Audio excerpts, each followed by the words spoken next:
Halo pendengar, dimanapun kalian berada, balik lagi di channel Gary Christopher. Oke, dalam video kali ini kita akan kembali membahas tentang LN Kage no Jutsu volume 6 lagi. Dalam part sebelumnya kita sudah mengetahui Jack the Ripper berhasil menghabisi semua para anggota dari 13 Night Sword. Namun nampaknya, penyamaran Shadow sebagai Jack the Ripper kali ini sudah terbongkar. Karena memang wujud Shadow-nya itu sudah terlihat oleh Alexia, Christina, dan Kanade sewaktu dirinya itu menghadapi Melia, teman-teman. Dalam part kali ini, panel cerita pun berfokus kepada karakter Eliza. Setelah kematian dari Kon di Aquaikan, hidup Eliza semakin hancur saja. Keluarganya dituduh menyalahgunakan kekuasaan, dan secara perlahan, semua harta juga koneksinya terhadap keluarga bangsawan lain pun menghilang. Akibat kehancuran dari 13 Night Sword sendiri. Kali ini, hidupnya telah berubah 180 derajat. Dari yang tadinya sangat berkecukupan, menjadi tidak berkecukupan sama sekali. Bahkan sekarang, dia tinggal di sebuah gubuk sederhana yang berada di pinggiran Midgar. Yaps, semua hartanya ludes disita, dan dia pun mengutuk kehidupannya yang menjadi menyedihkan seperti ini. Dia pun marah dan terus bertanya, kenapa nasib seperti ini jatuh kepada dirinya. Namun nampaknya semangatnya untuk membalas dendam terhadap Jack the Ripper masih ada dalam dirinya. Di sini dia pun berencana untuk mengumpulkan semua pewaris 13 Night Sword, lalu mengajak mereka untuk membangkitkan 13 Night Sword lagi. Karena memang satu-satunya koneksi yang masih dia miliki sekarang adalah dengan para pewaris keluarga yang tergabung dalam 13 Night Sword. Dia langsung memanggil para pelayannya yang berada di luar untuk mempersiapkan surat dalam memanggil semua pewaris itu. Namun ketika itu, tidak ada jawaban sama sekali dari para pelayannya. Tentu, hal itu membuat Eliza jadi kesal. Dia pun tersenyum sadis dan berkata, akan menghukum para pelayannya nanti. Nah, setelah beberapa saat, suara langkah kaki pun datang dari arah belakang Eliza. Dan dia kira itu adalah pelayannya. Namun gak disangka nih, yang datang tepat di belakangnya adalah Jack the Ripper yang masih memburunya. Tentu Eliza pun langsung gemetar ketakutan. Badut berdarah yang berhasil mengalahkan 13 Night Sword berada tepat di depan matanya. Dan itu artinya sebentar lagi Eliza juga akan dibunuh. Di sini dia pun memohon mati-matian agar Jack the Ripper mengampuni nyawanya. Bahkan dia sampai melepas pakaiannya untuk menawarkan tubuhnya kepada Jack the Ripper. Yaps, Eliza sudah tidak punya harga diri lagi. Dan itu dikarenakan dia sudah dalam kondisi hidup dan mati. Dia membuang harga dirinya asalkan dia bisa bertahan hidup. Namun nampaknya Jack the Ripper tidak tertarik dengan tubuh Eliza sama sekali. Dia pun langsung menusuk dada Eliza dengan sebuah pisau, yang tentunya membuat Eliza berteriak histeris. Tapi teriakannya itu tidak akan diketahui oleh siapapun, karena dia sudah sendirian. Para pelayannya sudah kabur entah kemana. Eliza pun terus berteriak dan menanyakan siapakah Jack the Ripper ini. Kenapa dia menghancurkan hidupnya seperti ini? Ketika mendengarkan hal itu, Jack the Ripper pun membuka topengnya. Nah, wajah di balik topeng badut Jack the Ripper itulah yang membuat Eliza terkejut. Karena ternyata Jack the Ripper ini adalah Christina. Dia pun bertanya dengan teriakan histeris. Jadi selama ini Christina kah yang membunuh semua 13 Night Sword? Mendengarkan hal itu, Christina pun menjawab kalau itu bukan dirinya. Dia hanya menjadi pemeran pengganti saja dari Jack the Ripper untuk menghabisi Eliza. Karena memang Jack the Ripper sudah menunjukkan jalan kepada Christina. Jalan yang harus dilalui lewat korban darah. Dan ini adalah pembuktian Christina kepada Jack the Ripper. Karena Christina juga bisa melewati jalan yang sama dengan dirinya. Yaps, dengan cara menghabisi Eliza. Setelah itu Christina pun langsung menghabisi wanita itu dengan memutar pisau yang tertancap di dadanya. Yang secara otomatis juga membuat Eliza mokat, teman-teman. Lalu sebagai tanda ciri khas Jack the Ripper, sebuah kartu remi pun tertancap di dada Eliza. Namun kali ini dengan gambar Joker, teman-teman. Panel cerita pun berpindah ke karakter Delta dan Shadow. Nah, malam itu adalah malam spesial bagi Delta. Karena memang dia dan tuannya sedang berburu bersama. Dan lagi-lagi yang mereka buru kali ini adalah para bandit dari ras Beastmen. Ketika itu Delta pun melihat satu tubuh dari Beastmen yang tergeletak di depannya. Dia pun menatap tubuh Beastmen itu seperti memandang sampah. Dan ternyata teman-teman, tubuh itu adalah milik salah satu saudara Delta. Yaps, dalam animenya kita udah diperlihatkan kan kalau Delta memburu Olaf, salah satu saudara tertuanya. Dan kini dia juga pun memburu salah satu saudaranya lagi yang telah menjadi seorang bandit. Nah, ketika itu Delta pun tidak merasakan apapun. dia hanya peduli dengan pujian dari Shadow atas dirinya. Yap, Shadow memuji dirinya karena memang Delta sudah berburu dengan baik. Dan seperti biasanya, Delta pun langsung naik ke punggung Shadow dan memeluknya terus.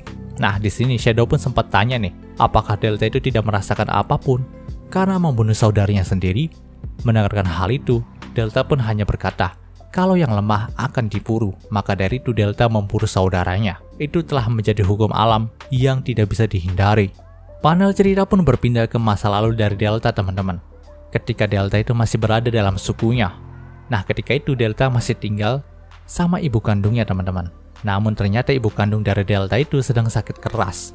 Dan ironisnya ayah dari Delta, sang kepala suku itu, tidak mengurus ibu dari Delta lagi. Karena memang ibu dari Delta sudah tidak bisa melahirkan lagi, dan dia sudah sangat lemah, maka dari itu sang ayah pun meninggalkannya dan hanya peduli dengan keluarganya yang lain. Yaps, itu sudah menjadi kebiasaan dari suku ini. Satu laki-laki bisa memiliki beberapa keluarga, dan laki-laki itu pun hanya peduli dengan keluarga yang sangat kuat dan bisa memberikannya dukungan. Bagi keluarga yang tidak bisa mendukungnya lagi, maka dia akan meninggalkannya. Ya, yang lemah akan ditinggalkan dan ditindas, sedangkan yang kuat akan berkuasa. Itulah hukum alam dalam suku ini. Oh ya, disclaimer dulu. Kalau di masa lalu itu Delta masih memiliki nama Sarah, teman-teman. Jadi di sini gue akan manggil Delta sebagai Sarah saja ya, biar gampang itu. Nah, di pagi itu, sang ibu pun memanggil Sarah untuk memintanya mengambil sebuah air dekat tempat tinggal mereka. Karena memang persediaan air mereka itu habis. Sedangkan sang ibu itu sudah tidak kuat lagi untuk mengambil air, maka dari itulah dia meminta Sarah untuk mengambilnya. Sebagai anak yang baik dan bersemangat, Sarah pun langsung berangkat menuju beberapa genangan air jernih yang berada di tempat tinggal mereka. Namun saking semangatnya dalam mengambil air, Sarah itu sampai lupa kalau dia belum membawa ember untuk menaruh airnya di dalam situ. Tentu hal itu adalah hal yang konyol, tapi dia merasa kalau ini sudah menjadi kebiasaan bagi dirinya. Jadi di sini Sarah pun langsung berbalik ke rumahnya lagi dan hendak mengambil ember. Nah, di tengah dia kembali ke rumahnya, dia pun dihadang oleh dua bismen laki-laki. Dan ternyata dua bismen itu adalah kakak dari Sarah sendiri, teman-teman, yaitu Ral dan Ren. Nah, di sini mereka berdua pun sengaja menyandung kaki Sarah agar terjatuh. Tentu hal itu membuat Sarah jadi jengkel. Kenapa kedua kakak laki-lakinya sampai menjahilinya seperti ini? Tapi tidak peduli dengan kemarahan dari Sarah, Ral dan Ren sendiri langsung mengejek Sarah karena mereka tahu kalau Sarah lupa mengambil ember lagi kan.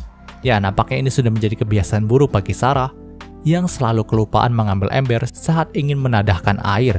Nah, secara mengejutkan mereka juga tidak hanya mengejek Sarah, tapi mengejek ibu mereka sendiri yang sakit-sakitan juga, teman-teman. Ya, mereka adalah anak yang kurang ajar, tapi ya itu sudah menjadi kebiasaan dari suku ini.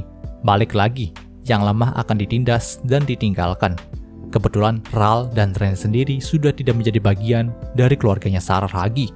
Karena katanya mereka berdua sudah diadopsi oleh keluarga yang lain. Ya, itu demi nasib mereka sendiri. Mereka tidak mau terus-menerus merawat ibu mereka yang sakit-sakitan dan malah akan menjadi lemah gitu. Mereka ingin kekuatan dan juga kekuasaan dalam suku ini. Maka dari itu mereka pun meninggalkan Sarah dan ibu mereka lalu bergabung dengan keluarga yang lain. Ya, hanya Sarah sajalah yang setia kepada ibunya walaupun ibunya telah sakit-sakitan, tapi Sarah terus merawat ibunya. Dan hal itu membuat Ren dan Ral semakin mengejek Sarah. Tidak hanya memukul Sarah, mereka juga terus menyumpahi Sarah agar lemah seperti ibu mereka. Dan lama-kelamaan akan mati juga.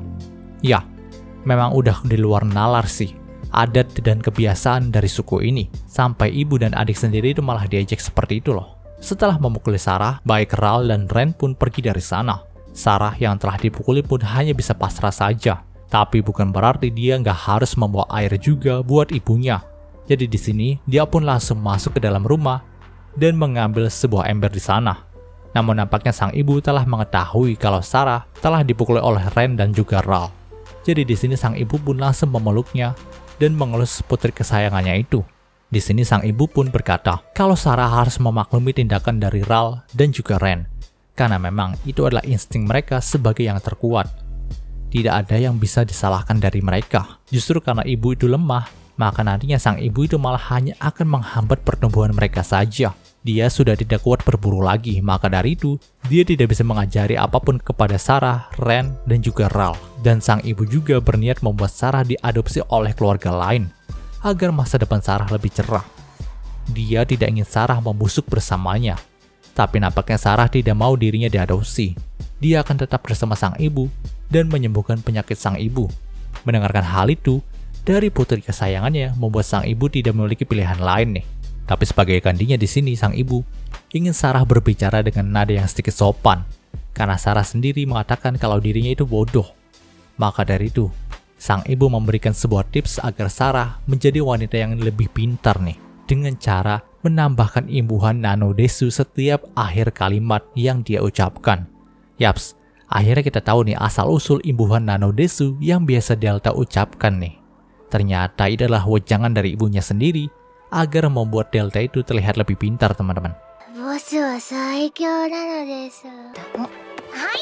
Panel cerita pun berpindah ke malam harinya nih. Nah, pada malam itu, Sarah menyadari kalau makanan mereka sudah habis dan sang ibu juga tidak bisa berburu untuk makan mereka. Jadi di sini Sarah pun diam-diam keluar dari rumah untuk berburu pada malam hari. Dia tidak boleh menjadi lemah terus-menerus. Dia harus menjadi kuat agar ibunya dan dirinya tidak ditindas lagi. Malam itu Sarah pun langsung mengendap-endap ke hutan dekat pemukiman suku mereka.